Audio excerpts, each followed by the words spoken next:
You know, a lot of women really misunderstand the order of how a man actually falls in love. And when you get it wrong, that's when you end up giving way too much, way too soon. And you're left wondering why he's pulling away from you. This isn't about playing games or pretending to be someone you're not. It's about understanding human nature and how desire, bonding, and commitment actually form over time. When you truly grasp the sequence, you stop feeling powerless and start moving from a place of quiet confidence. For a man, the first stage is always attraction.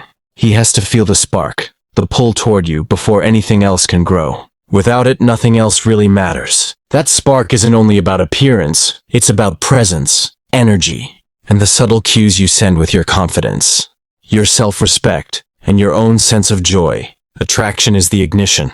Without ignition, the car doesn't move. This stage is instinctual and can happen in seconds, but what sustains it is how you show up, your authenticity, your emotional self-awareness, and your boundaries. Carl Jung once wrote, "The meeting of two personalities is like the contact of two chemical substances. If there is any reaction, both are transformed." This perfectly illustrates why the first stage of attraction matters so much. It's not just him evaluating you. It's two energies interacting, sparking something that has the power to change you both. And it's also why trying to force devotion too early, before the chemistry has had a chance to unfold, feels like pushing on a door that isn't open yet. Attraction, when understood correctly, becomes less about how can I make him like me, and more about how can I embody who I truly am so the right man feels magnetized toward me. When you embody your own fullness, your own life, purpose, and happiness, you're not chasing, you're drawing. This shift matters because the dynamic between a man and a woman begins in the realm of emotional polarity. He's wired to respond to your confidence and aliveness more than to any single act of devotion. Too many women confuse giving with bonding. They give loyalty, intimacy, time, and emotional energy far beyond what's been earned in the relationship. They imagine that by doing so, they'll inspire the man to feel what they feel. But the male psyche generally doesn't work that way. In fact, overgiving before a man feels emotionally invested can create pressure, which triggers withdrawal. This isn't rejection of you as a person. It's simply how men instinctively react to being given devotion before they've built their own emotional foundation.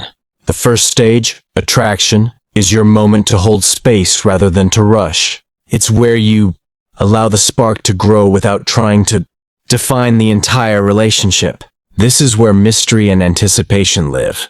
It's the phase where you let him approach, initiate, and show you who he is. This doesn't mean being passive. It means being receptive while still maintaining your own life, your friendships, your passions, and your sense of self. Think of it like planting a seed. If you plant a seed and immediately flood it with water every day, you drown it before it can sprout. But if you plant it, give it sunlight, and water it moderately, it takes root and grows strong. Attraction works the same way. The seed of attraction needs space to breathe, to be nourished by authentic connection, and to grow naturally before it can blossom into deeper commitment. Another common misunderstanding is thinking attraction is purely about looks or charm. While those things can matter, the strongest pull is created by emotional and psychological signals. When you have self-respect, boundaries, humor, and warmth, you project an energy of high value. This is what draws in a man's curiosity and imagination. Without imagination, there's no space for emotional bonding to develop later. In this first stage, you're not yet trying to make him commit. You're simply allowing him to notice you, pursue you, and experience you in ways that awaken his curiosity. Curiosity is what leads to the second stage, emotional bonding. But you can't get there if you skip this one. It's like trying to read chapter 2 of a book before finishing chapter 1. You lose the depth of the story. This is also the stage where your standards quietly communicate your value. Men are incredibly perceptive to a woman's boundaries when you don't overgive and you don't rush to label things. It signals that you're selective, that you're not handing out your energy and devotion indiscriminately. That subtle signal creates respect, and respect is the foundation of all deeper stages. Carl Jung also observed that until you make the unconscious conscious, it will direct your life, and you will call it fate. This is highly relevant here. If you're unconsciously driven by fear of losing him, by scarcity, or by the belief that you have to win him quickly, you will act out behaviors that sabotage the natural unfolding of attraction. Bringing your own motives and insecurities to light is how you step into your power. The moment you're conscious of these patterns, you can choose patience and authenticity over fear-driven giving. One of the healthiest things you can do during this phase is to lean into your own life more deeply. Build your friendships, your hobbies, your self-care rituals. This isn't a trick. It's about staying grounded in your own identity. When a man sees that you're fulfilled and not waiting for him to complete you, it ignites his attraction further. You become the prize rather than the pursuer. The early stage of attraction is also where polarity, masculine, and feminine energy plays out most strongly. When you allow a man to initiate and demonstrate consistency, you're not being manipulative. You're giving him the space to express his masculine drive to pursue and to win your time and attention. This sets the stage for the second phase, emotional bonding, because he's already invested something of himself. People value what they invest in. When you look back at failed relationships, you may see how often this sequence was inverted. Perhaps you were the one planning all the dates, expressing all the commitment, and trying to deepen things before he had even shown sustained interest. This isn't about blame, it's about pattern recognition. The more you understand this, the more you'll be able to move with grace through the natural stages of love rather than trying to accelerate them. In essence, this first stage is about creating the space where his attraction can grow roots. It's about understanding that the male emotional process is gradual. Spark first, curiosity second, devotion last. You're not withholding love. You're pacing it so that it aligns with where he truly is. This approach honors both of you. Carl Jung famously said, "The privilege of a lifetime is to become who you truly are." This final quote for today sums up the deeper lesson here. Attraction isn't about playing a role or performing. It's about becoming so fully yourself that the right man feels irresistibly drawn to you. You're not bending to fit into his life. You're standing tall in your own, and from that place of strength and authenticity, you naturally evoke his curiosity, respect, and desire to pursue something real. The stage of attraction, then, is not a superficial moment but a deeply human one. It's the beginning of transformation for both people involved. When you honor its place in the sequence, you stop chasing and start allowing. You shift from anxiety to trust, and that shift sets the stage for everything that comes next, the unfolding of emotional intimacy, bonding, and, ultimately, true devotion. Once that initial spark of attraction has been established, the next natural phase begins, emotional bonding. This is where curiosity grows into connection. It's the stage where a man starts to wonder not just about what it's like to be with you, but what it might feel like to truly share his life with you. This phase is subtler than the first, and it's where many relationships either gain real depth or quietly fade. Emotional bonding develops slowly because it's built on shared experiences, vulnerability, and consistency over time. Whereas attraction can be instantaneous, bonding requires evidence. It's not enough that he feels drawn to you. He needs to feel safe, seen, and inspired by your presence. At this point, your role shifts slightly. Instead of simply holding space for his pursuit, you're now engaging, sharing, and revealing more of yourself, but still at a pace that feels organic. Think of this as a weaving process. Each encounter, each conversation, each glimpse of your true self adds a thread to the tapestry of connection. This is when he begins to feel not only intrigued, but also emotionally tethered. And yet, even here, many women make the mistake of jumping ahead to devotion.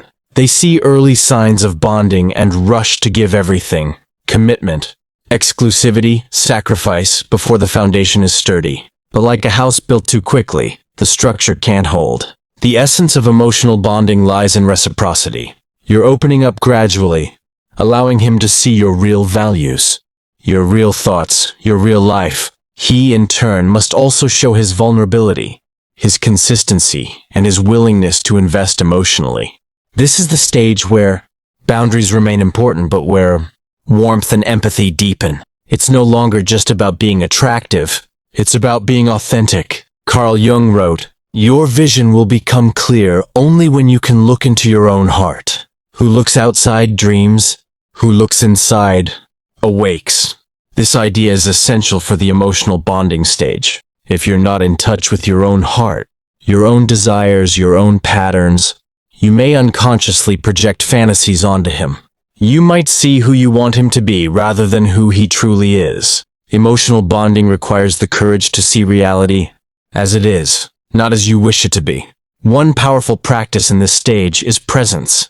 Instead of strategizing about the future or worrying about where things are heading, practice being fully engaged in each moment with him. Listen deeply, notice how you feel in his presence, and allow silence as much as conversation. This presence helps him feel safe, and it allows you to truly gauge compatibility beyond the surface. Once that initial spark of attraction has been established, the next natural phase begins, emotional bonding. This is where curiosity grows into connection.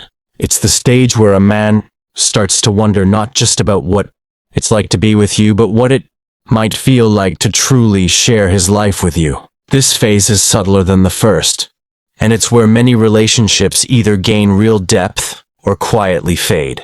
Emotional bonding develops slowly because it's built on shared experiences, vulnerability, and consistency over time.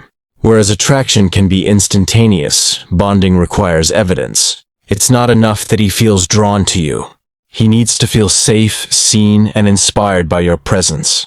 At this point, your role shifts slightly. Instead of simply holding space for his pursuit, you're now engaging, sharing, and revealing more of yourself, but still at a pace that feels organic. Think of this as a weaving process. Each encounter, each conversation, each glimpse of your true self adds a thread to the tapestry of connection. This is when he begins to feel not only intrigued, but also emotionally tethered. And yet, even here, many women make the mistake of jumping ahead to devotion. They see early signs of bonding and rush to give everything: commitment, exclusivity, sacrifice, before the foundation is sturdy. But like a house built too quickly, the structure can't hold. The essence of emotional bonding lies in reciprocity. You're opening up gradually, allowing him to see your real values, your real thoughts, your real life. He, in turn, must also show his vulnerability, his consistency, and his willingness to invest emotionally. This is the stage where boundaries remain important, but where warmth and empathy deepen. It's no longer just about being attractive, it's about being authentic. Carl Jung wrote, "Your vision will become clear only when you can look into your own heart. Who looks outside dreams, who looks inside awakes." This idea is essential for the emotional bonding stage. If you're not in touch with your own heart, your own desires, your own patterns, you may unconsciously project fantasies onto him. You might see who you want him to be rather than who he truly is. Emotional bonding requires the courage to see reality as it is, not as you wish it to be. One powerful practice in this stage is presence. Instead of strategizing about the future or worrying about where things are heading, practice being fully engaged in each moment with him. Listen deeply, notice how you feel in his presence, and allow silence as much as conversation. This presence helps him feel safe, and it allows you to truly gauge compatibility beyond the surface. Another aspect of bonding is emotional mirroring. Humans instinctively mirror one another's energy, tone, and openness. When you're grounded, calm, and authentic, you create a space where he can mirror that energy back. If he's not capable of meeting you there, you'll see it clearly without having invested too much. This clarity is a gift. During this phase, many women feel a strong urge to secure the bond, to define it, label it, and lock it in. But paradoxically, the less pressure you apply, the more naturally it deepens. Emotional bonding thrives in an atmosphere of freedom and curiosity. When a man feels that he's discovering you, rather than being pressured to perform for you. His investment grows from within. It's also the stage where subtle red flags or deep compatibility issues reveal themselves. Because emotional bonding involves vulnerability. It's when you begin to see how he handles stress, how he communicates, and whether he follows through on his words. This isn't about testing him, but about observing. A man's consistency is the truest indicator of his readiness for the next stage, devotion.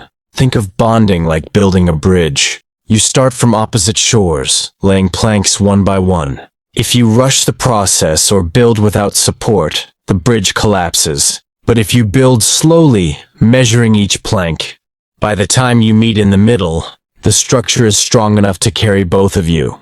That's what emotional bonding does.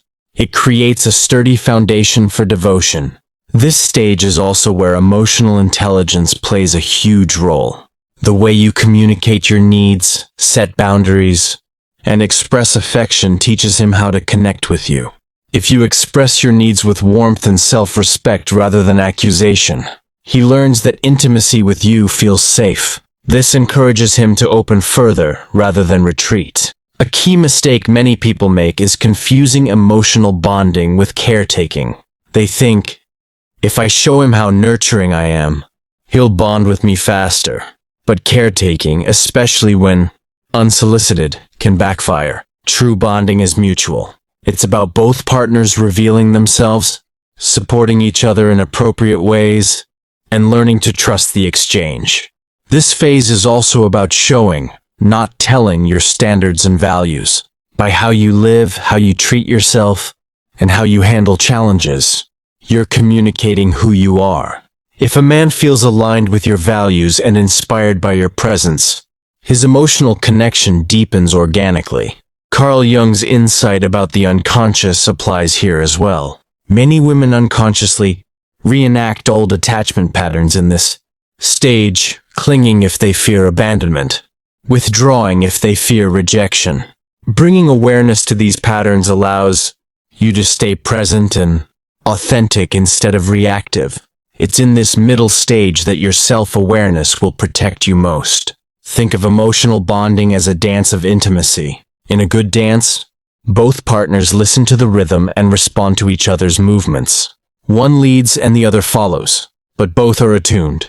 In relationships, that rhythm is emotional attunement. When you're attuned to his signals but also to your own feelings, you create harmony. When you lose attunement, by overgiving, by ignoring your needs, or by pressuring for commitment, the dance becomes awkward and strained. This is also a time to notice how he responds to your boundaries. Does he respect your time? Does he show up when he says he will? Does he handle small disappointments with maturity? These small details reveal whether he's capable of the consistency that devotion requires. Another layer of emotional bonding is shared meaning. Attraction may begin with chemistry, but bonding thrives on shared values, shared humor, and shared visions of life. Pay attention to how your deeper values align. Lifestyle choices, family goals, worldview, and emotional priorities. The more these align, the stronger the bridge between you. A crucial piece of wisdom for this phase is self-containment. Keep nourishing your own life as much as you nurture the connection. When your world doesn't shrink to fit into his, you stay magnetic. He sees you as a whole person rather than a project or an accessory. This wholeness invites respect and deeper investment. The emotional bonding stage is also a mirror. It reflects back to you your own readiness for intimacy. As you notice your reactions, your fears, your hopes, your habits, you gain a chance to heal and grow. This growth makes you stronger, regardless of the relationship's outcome. Gradually, as the bond deepens, something subtle shifts in the man's psyche. He moves from, I like being around her, to I don't want to lose her. This is the beginning of devotion. But devotion only blossoms if the bond has been allowed to grow in its own time. Push it too soon and it withers. Allow it, and it becomes a powerful root system that anchors the relationship through future storms. As emotional bonding deepens, it sets the stage for devotion, the third and most stabilizing phase of love. But unlike attraction, which is instinctive, and bonding, which is exploratory, devotion is a choice. It's the point at which a man consciously invests himself, protects the relationship, and offers consistency and loyalty. And when a man reaches that point of choice on his own timeline, it's infinitely stronger than any devotion coaxed out of him prematurely. The bridge between emotional bonding and devotion is trust. Trust built through consistent actions, respectful boundaries, and mutual vulnerability. By tending to this stage, by letting curiosity grow into connection, you're preparing the soil for devotion to take root. When attraction has ignited the spark, and emotional bonding has created a bridge between two hearts, a man then steps into the most powerful and decisive phase of love, devotion. This is the stage so many women long for, but it can never be forced. Devotion is not about words spoken in a fleeting moment. It's about the consistent, deliberate actions a man chooses when he feels both inspired and secure in the bond he shares with you. Unlike attraction, which is instinctual, and bonding, which is exploratory, devotion is intentional. It is the stage where a man invests himself fully. He no longer sees you as just someone who excites him or someone he shares enjoyable experiences with. He sees you as a woman whose presence he wants to guard, whose heart he wants to protect, and whose life he wants to intertwine with his own. Devotion expresses itself in consistency. It's not the grand gestures once in a while, but the daily reliability, the steady pursuit, the willingness to show up even when it's inconvenient. Many women underestimate this stage because they confuse intensity with commitment. A man can shower you with passion and attention early on, but if it lacks consistency, it is not devotion. Devotion shows itself when the initial thrill has stabilized into responsibility, care, and protection of the bond. Think of devotion as the shift from "I enjoy this connection" to "I am dedicated to preserving this connection." It's the difference between a firework and a steady flame. Fireworks dazzle brightly but disappear quickly. A flame, when tended, burns steadily, providing warmth and light for the long haul. That is what devotion is meant to be.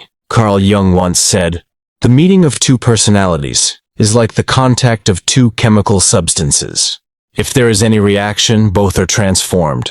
In devotion, this transformation becomes permanent. He is not merely intrigued by you. He has been changed by knowing you. He invests not because he has to, but because he wants to.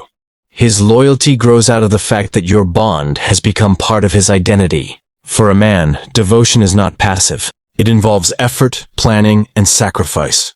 He invests his time, his resources, and his emotional energy. You'll notice he starts to make future-oriented decisions with you in mind. He considers how his choices impact you, not just himself. That's because devotion turns love from a personal experience into a shared responsibility. Many women, however, misunderstand this stage by thinking they can demand devotion. But devotion that is demanded is fragile. True devotion is offered freely. When a man gives devotion because he chooses to, it holds weight. When he gives it out of pressure or obligation, it becomes a burden. The beauty of devotion is that it cannot be coerced. It must bloom on its own. So how do you recognize devotion? You'll see it in consistency. He calls when he says he will. He shows up when promised. You'll see it in protection, not only physical protection, but emotional safeguarding. He considers your feelings, respects your vulnerabilities, and avoids unnecessary harm. And you'll see it in effort. He invests energy into making the relationship thrive, even when it requires discomfort or compromise. This stage also deepens the polarity of masculine and feminine energy. When a man is devoted, he naturally takes on the role of provider, protector, and leader in certain areas, not because you're incapable, but because his devotion inspires him to contribute in these ways. In turn, your role is not to control or overmanage his devotion, but to receive it with gratitude and openness. This balance creates harmony. Here's a crucial truth. Devotion is the result of alignment, not performance. You cannot perform your way into a man's devotion by cooking more meals, giving more loyalty, or bending over backwards. Those things might be appreciated, but they don't produce devotion. Devotion emerges when his attraction to you and his emotional bond with you have reached a level where his heart and mind a line in the same direction. At that point, he decides, often silently, this is my person. But devotion is not the end of the journey. It is the beginning of responsibility. A devoted man doesn't merely love the good parts of you. He accepts the challenges too. He doesn't only want you in sunshine. He wants to walk with you through storms. That is the truest sign of devotion. Not that he stays when it's easy, but that he remains when it's difficult. Carl Jung also said, we don't really heal from our suffering. We only become wiser about it. In devotion, both people bring their imperfections, their scars, their wounds. The relationship becomes a container where healing happens, not by erasing pain, but by creating safety to grow wiser together. A devoted man doesn't expect you to be perfect. He expects you to be human, and he commits to walking alongside you in that humanity. One danger in this stage is complacency. Some couples mistake devotion for completion, as if once a man is devoted, the relationship no longer needs nurturing. But devotion is like a garden. It must be tended daily. If neglected, it weakens. If nurtured, it thrives and produces fruit. Your role is not to make him devoted, but to continually engage in the relationship with authenticity, warmth, and openness, ensuring the flame stays alive. Another danger is fear. Some women, upon finally receiving devotion, sabotage it with mistrust. They fear it's too good to be true, or they test it constantly to reassure themselves. But devotion doesn't need endless testing. It needs space to deepen. Trust at this stage becomes the key.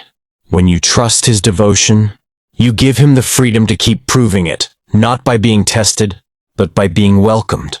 This is also the stage where alignment of life goals becomes most visible. A man may feel devoted, but if your visions for the future conflict deeply, children, career, lifestyle, that devotion may not sustain. That's why emotional bonding must precede devotion, because it's in bonding that you uncover these truths, and in devotion that you choose whether to walk forward together. Devotion also carries a spiritual dimension. It's not only about physical loyalty or emotional consistency.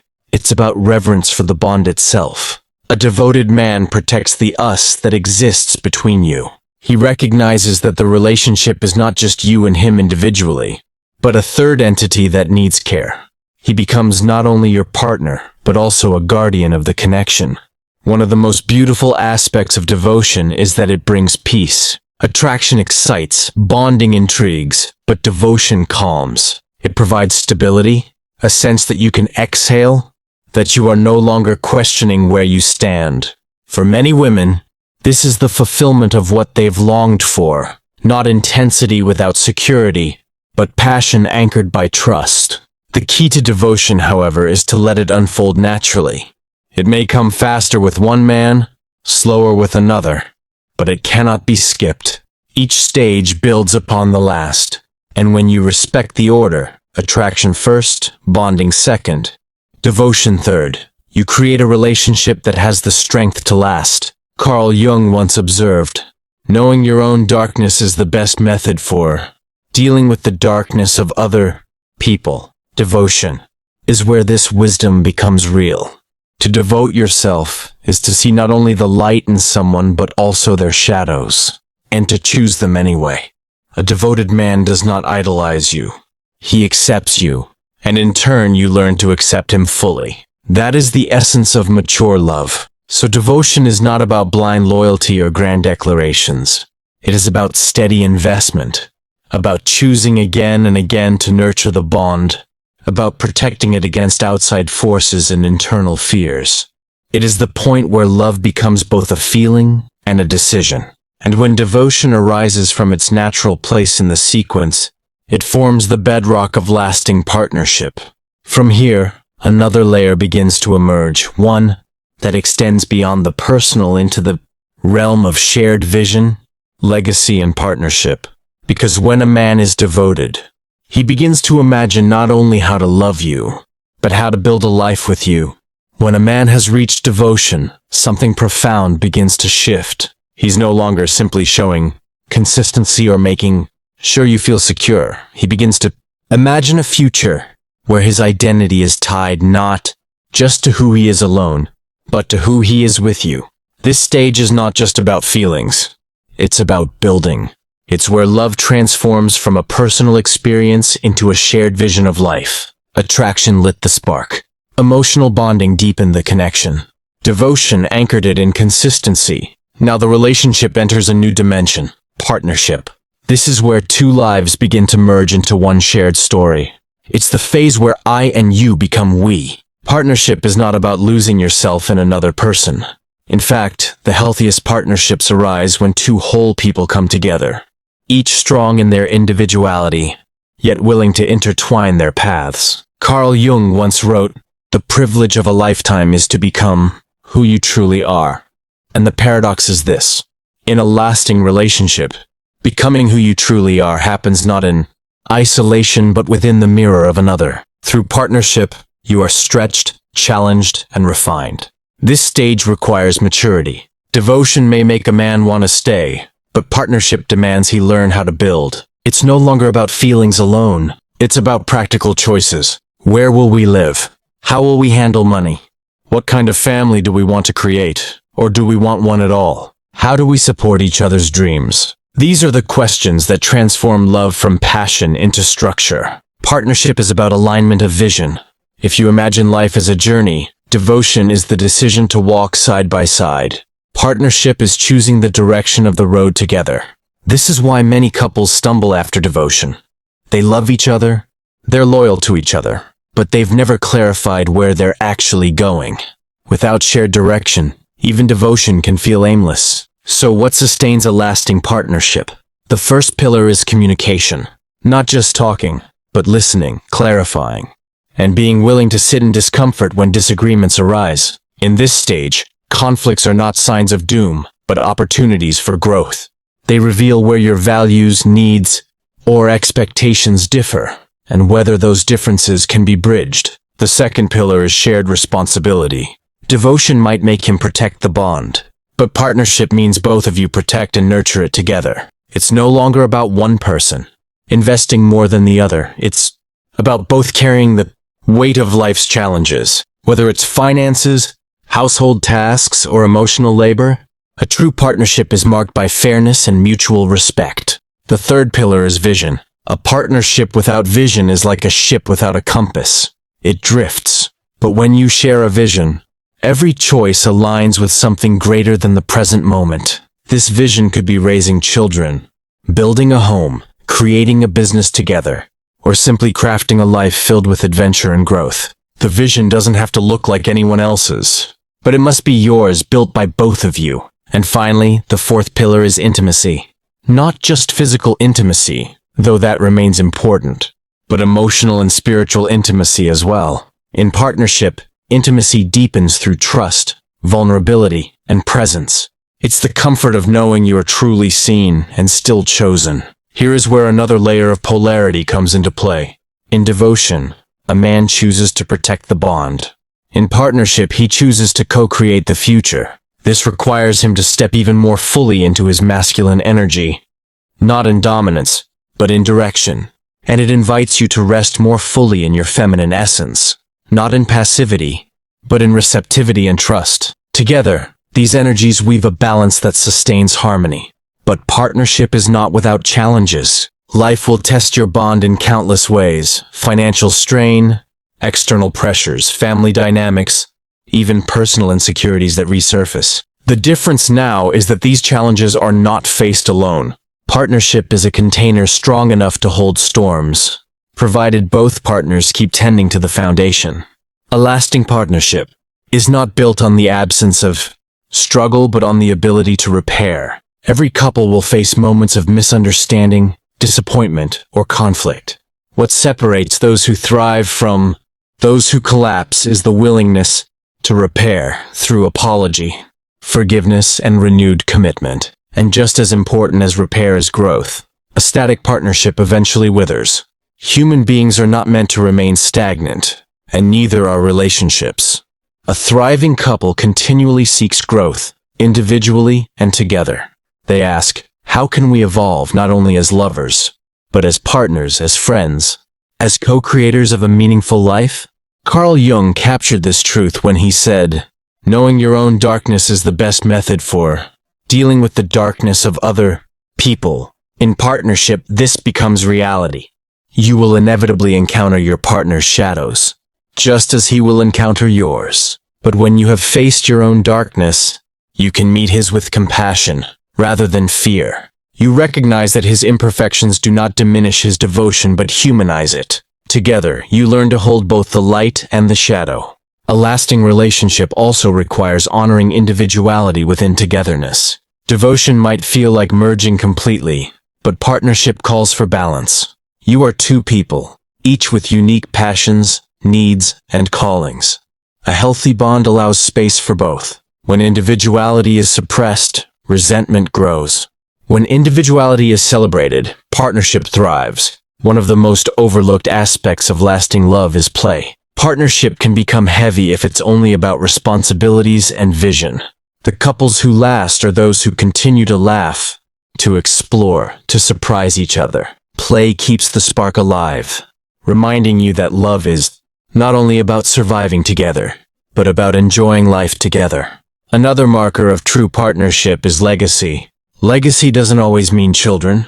It can mean the impact you leave on the world as a couple, the way your love inspires others, the projects you build, the community you serve, or the memories you create. Legacy gives your bond significance beyond yourselves. It ensures that the love you've built ripples outward. Ultimately, this final stage is where love transcends romance and becomes something larger. A partnership of souls. You're no longer just lovers or companions. You're builders, co-creators, and allies in the journey of life. The path from attraction to partnership is not linear, nor is it without risk.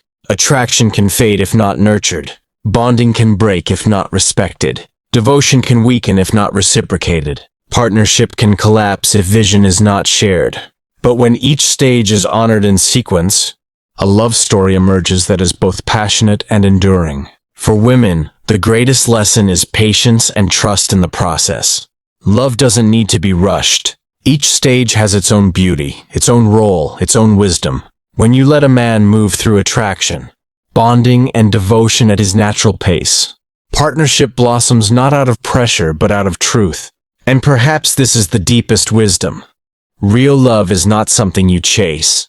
It is something you create together, step by step, stage by stage, with respect for the order in which hearts are built to open.